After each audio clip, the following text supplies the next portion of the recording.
बात काशी विश्वनाथ की। सावन महीने में अब तक यहां लाखों श्रद्धालु बाबा के दर्शन कर चुके हैं। खासतौर से इस बार सावन महीने की शुरुआत ही सोमवार के साथ हुई थी, जिसे एक शुभ संयोग भी कहा जा रहा है। और अब 19 अगस्त को भी सावन की समाप्ति वाले दिन भी सोमवार ही पड़ रहा है। उम्मीद है 19 अगस्त के दौरान बाबा विश्वनाथ की नगरी में आस्था की अनोखी रौनक देखने को मिलेगी।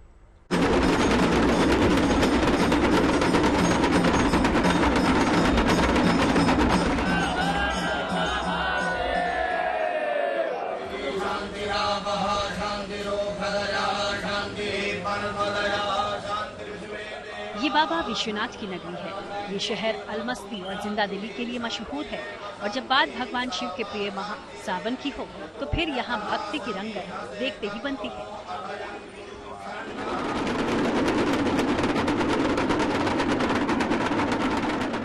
सावन मास का सोमवार शिव भक्तों के लिए विशेष होता है।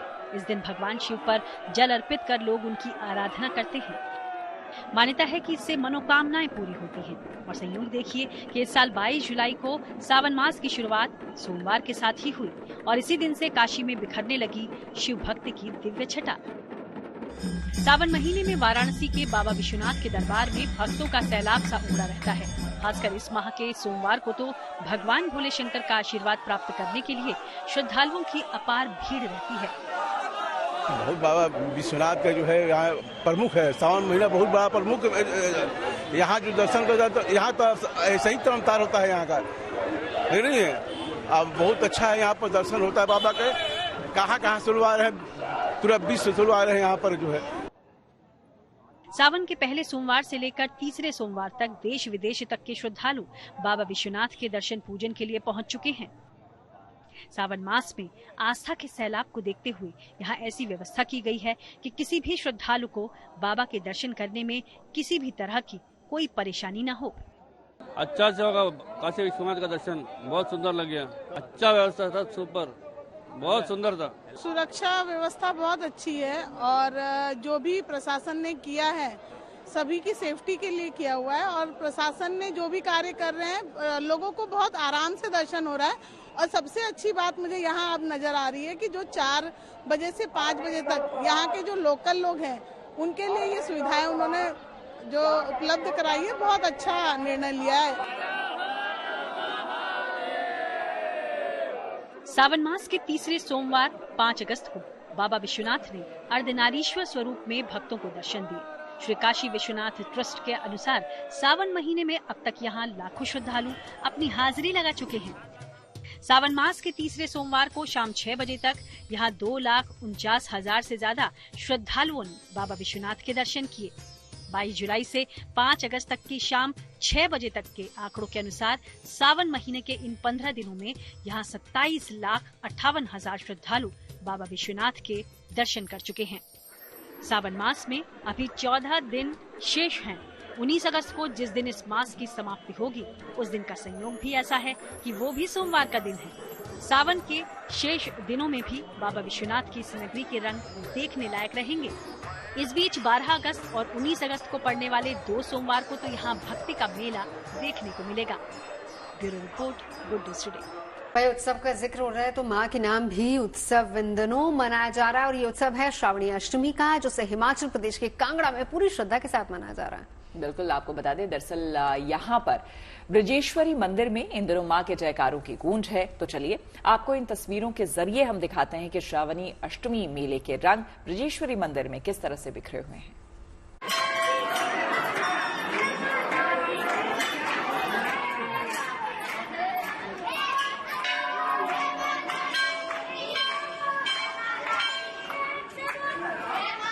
सावन के महीने में मां का जयकारा गूंज रहा है। हिमाचल के कांगड़ा में वज्रेश्वरी मंदिर में इन दिनों खूब रौनक है। हर साल की तरह इस बार भी यहाँ श्रावण अष्टमी मेले के रंग बिखरे हुए हैं। हजारों लोग सारे हिंदुस्तान से और खासकर नॉर्दर्न इंडिया से यहाँ श्रावण के इन मेलों को अटेंड करने के और मां के चरणों में अपनी आस्था को रखने के लिए आ जाते हैं।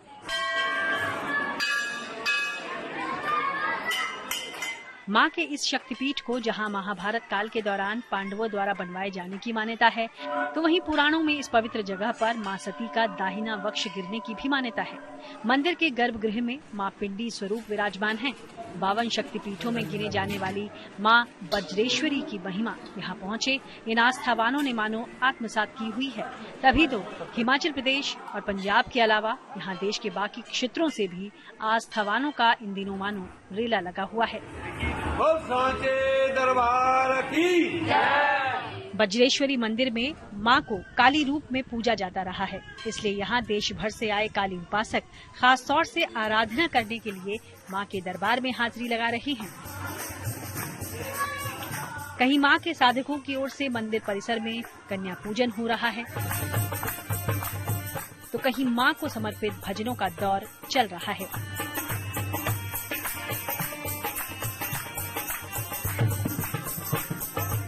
फिलहाल मां वज्रेश्वरी के दरबार में मां के जयकारे गूंज रहे हैं। श्रद्धालु काली मां के दर पर माथा टेक कर आशीर्वाद मांग रहे हैं। सावन के पावन महीने में मां वज्रेश्वरी के विशेष दर्शन का ये सिलसिला 13 अगस्त तक चलेगा। कांगड़ा से अशोक रैना के साथ bureau report, good news today. और अब बात हमारी सैन्य शक्ति की। वायुसेना के सबसे बड़े युद्धाभ्यास का सबसे बड़ा आगाज हो गया। तमिलनाडु के सुलूर में आज से तरंग शक्ति युद्धाभ्यास में भारतीय सेना के वायुवीर अपने युद्ध कौशल का प्रदर्शन करेंगे। देखिए, युद्धाभ्यास का पहला चरण 14 अगस्त तक चलेगा। इस मेगा युद्धाभ्यास में 30 देशों की वायुसेना शामिल हो रही है।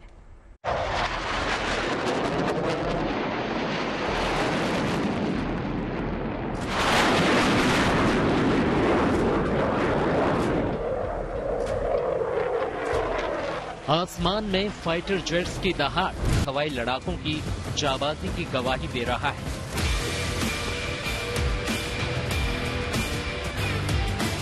अगले 9 दिनों तक ये जाबाज दुनिया के कई ताकतवर देशों के साथ अपने अद्भुत युद्ध कौशल का प्रदर्शन करेंगे। तमिलनाडु के सुलूर में भारतीय वायुसेना पहली बार तरंग शक्ति युद्धाभ्यास की मेजबानी कर रही है।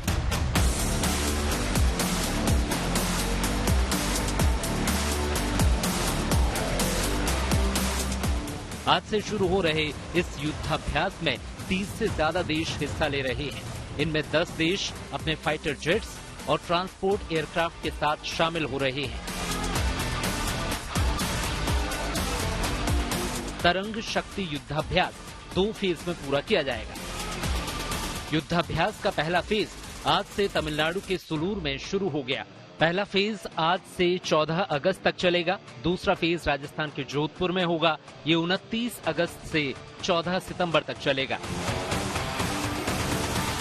इस युद्धाभ्यास में भारत अपने शक्तिशाली फाइटर जेट्स और हेलीकॉप्टर के साथ आसमान में अपने हुनर का प्रदर्शन करेगा।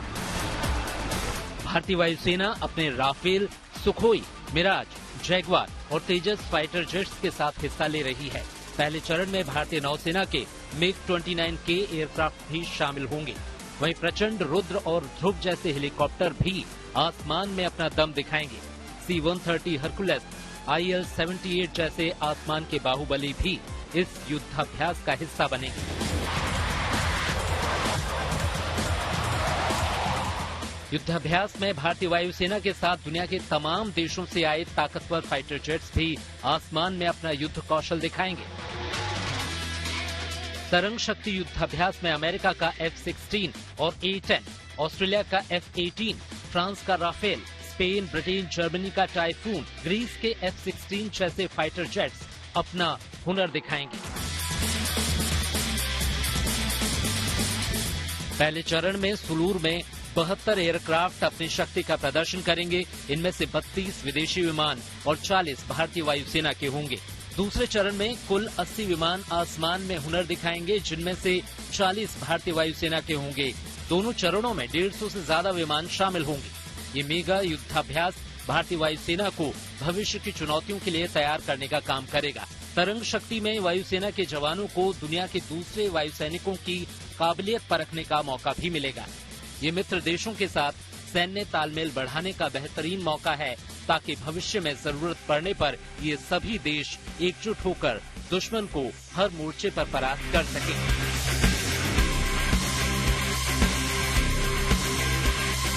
Bureau report, good news today.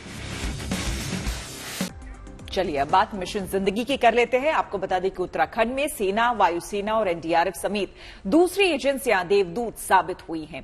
दरअसल भारी बारिश के बाद बिगड़े हालात को देखते हुए केदारनाथ से सैकड़ों श्रद्धालुओं को एयरलिफ्ट किया गया है और इसके अलावा रास्तों में फंसे हजारों श्रद्धालुओं को भी सुरक्षित ठिकानों पर पहुंचा दिया गया और इन सबके बीच अब दोबारा से केदारनाथ यात्रा जल्दी शुरू होने के संकेत मिले हैं।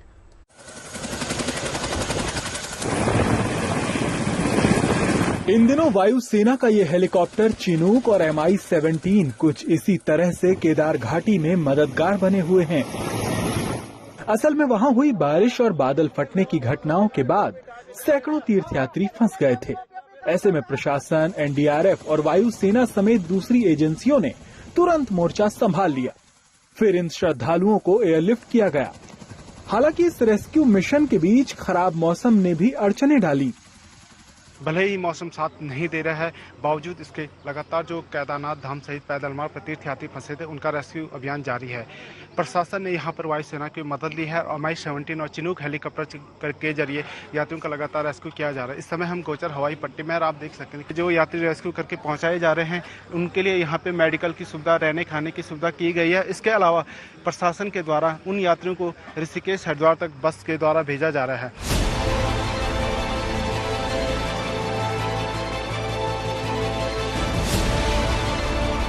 बादल फटने की हुई घटना के बाद केदारनाथ के रास्ते में भी सर्च ऑपरेशन चलाया गया ताकि रास्ते में फंसे श्रद्धालुओं को निकाला जा सके। अब तक 10,000 से ज्यादा लोगों को वहां से निकालकर सुरक्षित जगह पर पहुंचाया गया है। मौसम एक्चुअली लगातार खराब हो जा रहा है। मौसम ना कोई यहाँ पर प्रेडिक्शन नहीं कर पा रहा है कि कितना एक्यूरेटली मौसम कब ठीक होगा और कब खराब होगा। इसके लिए हम लोग हमेशा तैयार हैं। हमेशा सुबह सनराइज से लेकर सनसेट तक सारी पूरा क्रू, सपोर्टिंग स्टाफ और हर कोई तैयार है। जो सड़कें भूस्खलन में बर्बाद हो चुकी हैं, उसे बहाल करने में भी सेना और प्रशासन की टीमें युद्ध स्तर पर जुटी हैं। ऐसे में सीएम धामी ने सेना, वायुसेना और एनडीआरएफ समेत सभी एजेंसियों को शुक्रिया कहा है। केदारनाथ का रेस्क्यू अभियान लगभग कंप्लीट हो गया है और एक बड़ी संख्या जो देश भर के श्रद्धालुओं की थी उनको सुरक्षित निकाला जा चुका है। हेलीकॉप्टर से भी रेस्क्यू अभियान किया गया है। राज्य के भी हेलीकॉप्टर लगे थे। इसके साथ साथ आदरणीय प्रधानमंत्री जी का, आदरणीय गृह मंत्री जी का मैं धन्यवाद करता हूं कि भारत सरकार की तरफ से चिनूक हेलीकॉप्टर, MI ये सभी हमको उपलब्ध हुए, जिसके कारण से हम सुरक्षित निकाल पाए। और अब हमारा पूरा फोकस है कि जल्दी से जल्दी जो मार्ग क्षतिग्रस्त हो गया है, पुल क्षतिग्रस्त हो गए हैं, भूस्खलन के कारण से जहाँ सड़क पूरी तरह से प्रभावित हो गई है, बह गई है, बिजली की लाइनें, पेयजल की लाइनें, दूरसंचार की लाइनें, उनको जल्दी से जल्दी ठीक किया जाए। राज्य में हुई भारी बारिश के बाद वहां केदारनाथ यात्रा रोक दी गई है, लेकिन अब प्रशासन की कोशिश है कि इसे एक हफ्ते में फिर से खोल दिया जाए ताकि श्रद्धालु केदारनाथ में फिर से बाबा के दर्शन कर सकें। केदारनाथ से प्रवीण सेमवाल और राहुल सिंह धर्मवाल के साथ good news today. Paris Olympic से जिस तरह से गुड न्यूज आने का सिलसिला लगातार जारी है, वो देश में खुशी की एक अलग ही लहर पैदा कर रही है। और ओलंपिक से जो गुड न्यूज आएगी उसके बारे में तो हम आपको बताते ही रहेंगे। सावन की सुगंध भी बिखेरते रहेंगे। कल देखिए हरियाली तीज है। सावन में होने वाले इस पर्व की छठा दिव्य होती है। हम आपको तमाम तस्वीरें भी दिखाएंगे। भाई मतलब ये कि अगर फेस्टिवल है तो वो सिर्फ और सिर्फ गुड न्यूज पर मनेगा और हम मनाएंगे आपके साथ तमाम फेस्टिवल। आइएगा कल 5 बजे, चाय भी पियेंगे, हरियाली तीज भी मनाएंगे।